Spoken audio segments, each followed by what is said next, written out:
morning. My name is Sarah Bird. I went to College of Southern Nevada for Communications 101. Here are my note cards. 1, 2, 3, 4, 5, 6. Okay, and then these are my audience.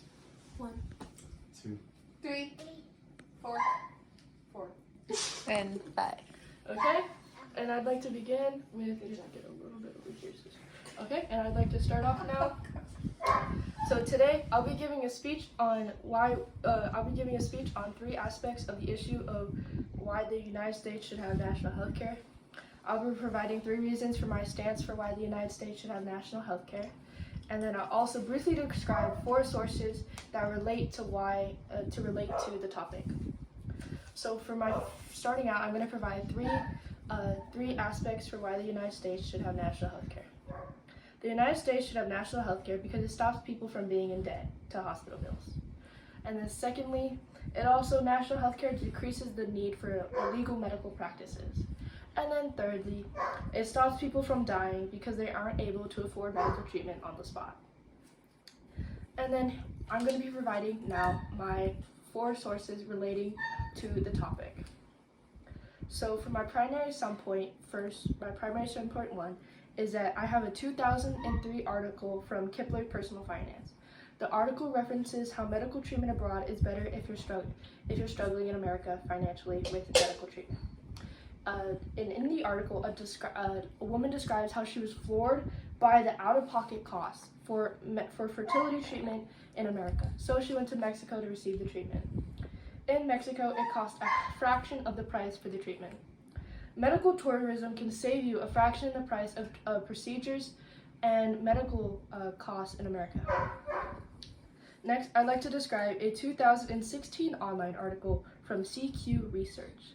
CQ Research described how Obamacare saves many Americans from being uninsured.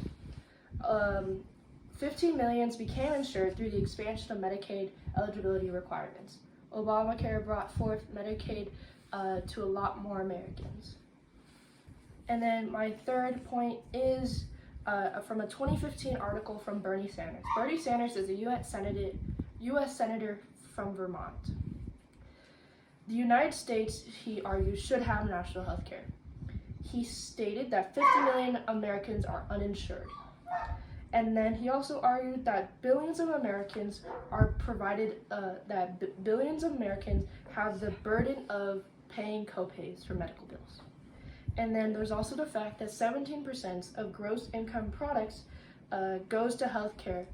The gross income product from the United States goes to healthcare, but Americans could not take advantage of it, unfortunately. So Medicaid is limited to very few people.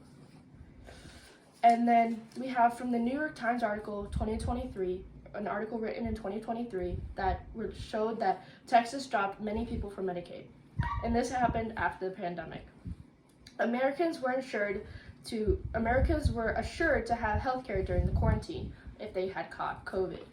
Unfortunately, afterwards, they stopped insuring these people, and they stopped insuring these Americans, so many people lost their Medicaid privileges. And so Texas has since changed those eligibility requirements.